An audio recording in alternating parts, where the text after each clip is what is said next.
नमो नमः। मैं डॉक्टर ओम प्रकाश भैरवा, सहायक आचार्य संस्कृत, राजकीय स्नातकोत्तर महाविद्यालय झालावाड़। आज हम महाकवि कालिदास विरचित अभिज्ञान शाकुंतलम नाटक के द्वितीय अंक का अध्ययन करेंगे।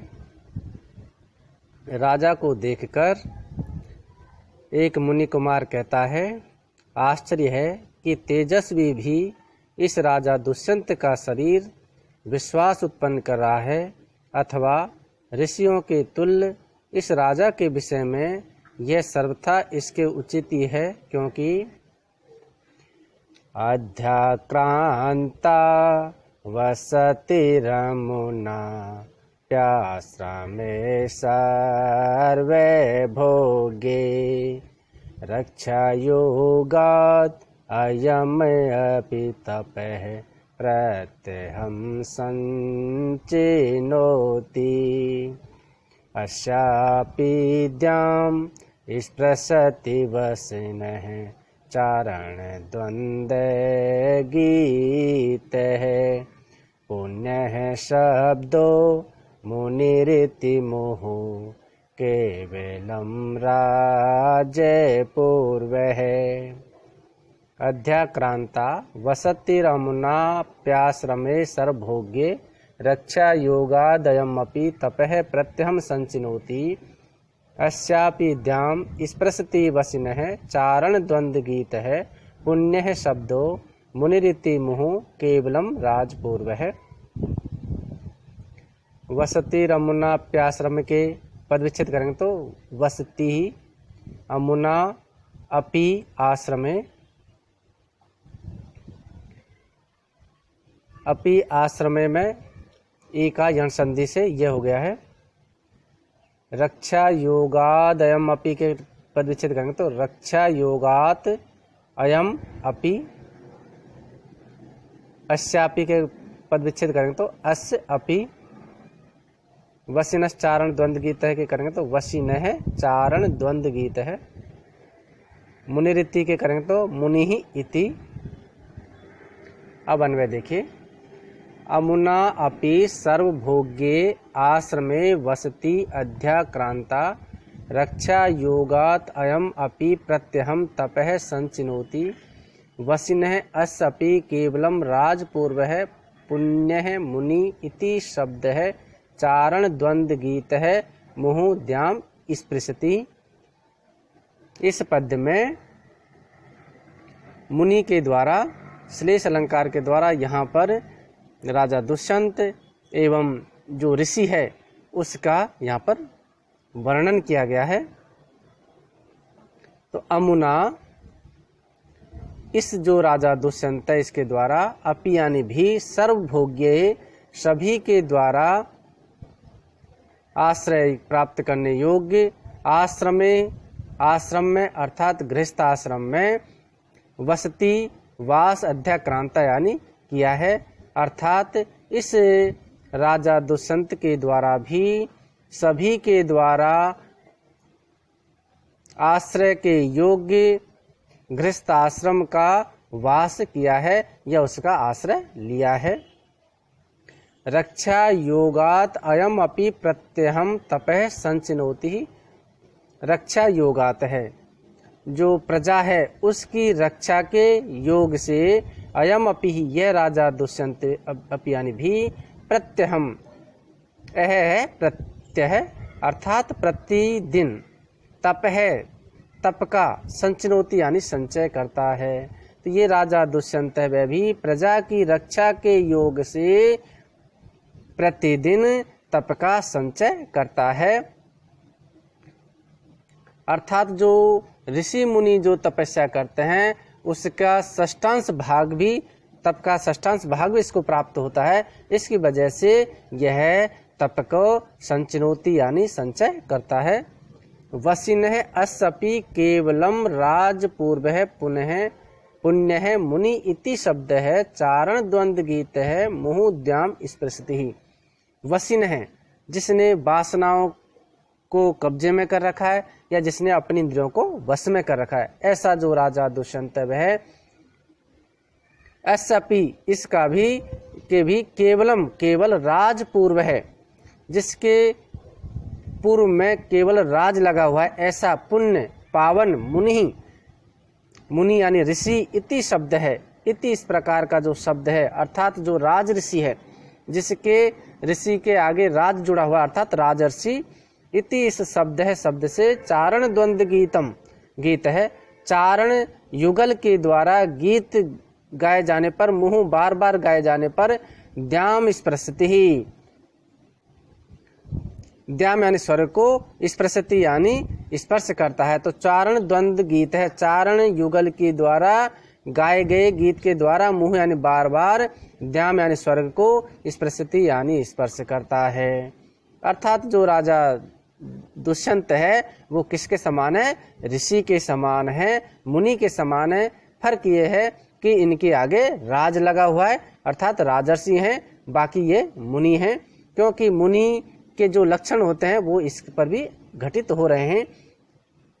कैसे हो रहे हैं कि ये जो राजा है इसके द्वारा भी सर्वभोगे सभी के द्वारा उपभोग किए जाने वाला जो गृहस्थाश्रम है उस आश्रम में निवास किया गया है या उसका आश्रय लिया गया है। रक्षा योगात् अयमपि प्रत्यहं तपः संचिनोति। रक्षा के योग से, प्रजा की जनता या जनता की रक्षा के योग से यह राजा भी प्रतिदिन तप का संचय करता है, अर्थात इसके का जो तप है वो संचित होता रहता है।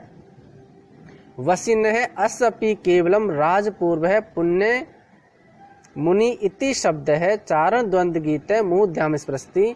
और जिसने अपनी इंद्रियों को वश में कर रखा है, ऐसा जो ये राजा दुष्यंत है वह भी किसके समान है? ऋषि के समान है।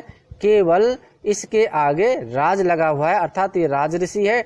इति शब्द है, इस शब्द से चारण द्वंद्व गीत है, जो चारण युगल है उसके गीत के द्वारा बार बार स्वर्ग है उसको स्पृशति यानी स्पर्श किया जाता है।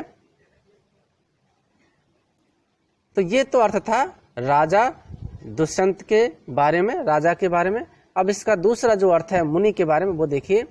अमुना अपि, इस मुनि के द्वारा अपि यानी भी सर्वभोग्य ही, सर्वभोग्य सभी विद्यार्थियों के द्वारा उपभोग किए जाने वाला जो आश्रम है उस आश्रम में वसति यानी वास का अध्याक्रांत यानी आश्रय लिया गया है। अर्थात इस मुनि के द्वारा भी सभी विद्यार्थियों के द्वारा आश्रय योग्य आश्रम का आश्रय लिया गया है, आश्रम में रहते हैं। रक्षा योगात् अयमपि प्रत्यहं तपः संचिनोति ही। रक्षा योगात् जो अष्टांग जो योग है जिसके द्वारा शरीर की रक्षा होती है, उस शरीर की रक्षा करने वाले अष्टांग योग के द्वारा यह मुनि भी प्रत्यहं तपः संचिनोति, प्रत्यहं यानी प्रतिदिन, तप यानी तपस्या का, संचिनोति यानी संग्रह करता रहता है या एकत्र करता रहता है, संचित करता रहता है। वसीन है, जिसने अपनी इंद्रियों को वश में कर रखा है, ऐसा अस यह अपि भी केवलम केवल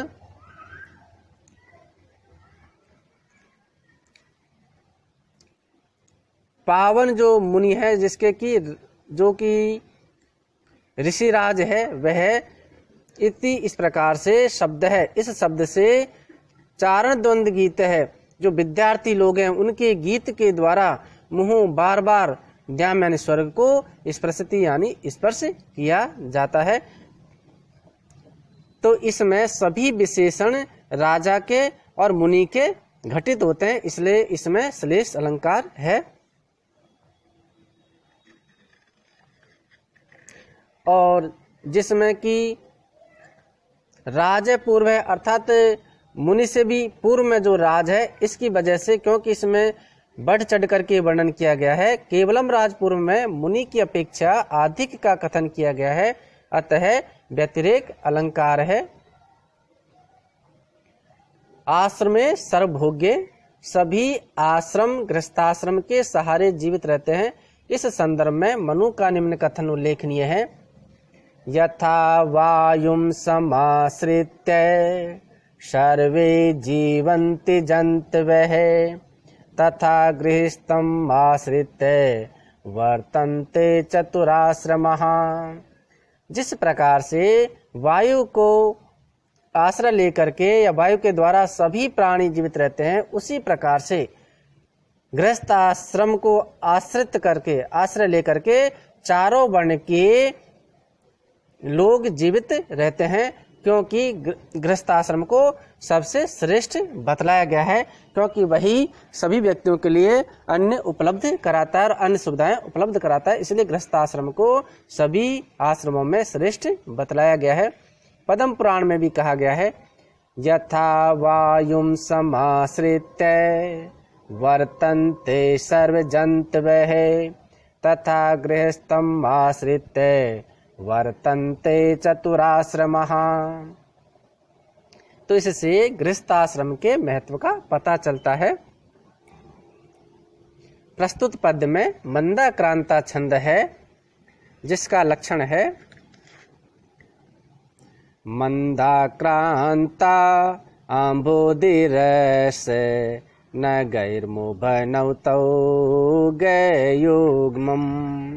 अर्थात इस छंद के प्रत्येक चरण में क्रमशः मगण, भगण, नगण, तगण, तगण तथा अंत में 2 गुरु वर्णों के क्रम से 17 वर्ण होते हैं। इसमें अम्बुधि यानी समुद्र 4 माने गए हैं, और रस जो रसोई में रहते हैं, यह हमारी जीव के जो स्वाद के जो रस हैं, मधुर है, अम्ल है, तिक्त है आदि, ये 6 रस माने गए हैं। तो जिसमें 6 पर यति हो, जबकि साहित्य में 9 रस माने गए हैं। तो यहाँ पर जो इस जो छंद है, इसमें केवल जो जीव के या हमारे जो स्वाद के जो रस हैं उनको माना गया है। तो जिसमें 4 समुद्र पर, अर्थात समुद्र यानी 4 पर यति हो, रस यानी 6 पर यति हो, और नग यानी पर्वत 7 माने गए तो 7 पर, अर्थात जिसमें 4 पर, 4 वर्णों पर, 6 वर्णों पर और 7 वर्णों पर यति हो, और कुल मिलाकर के जिसमें 17 वर्ण हो, उस वह मंदाक्रांता छंद कहलाता है। प्रत्यहम अह प्रति अव्यय भाव समास है। चारण द्वंद्व गीत है, चारणानाम द्वंद्वम षष्ठी तत्पुरुष समास। तेन गीत है बहुब्रीहि समास है।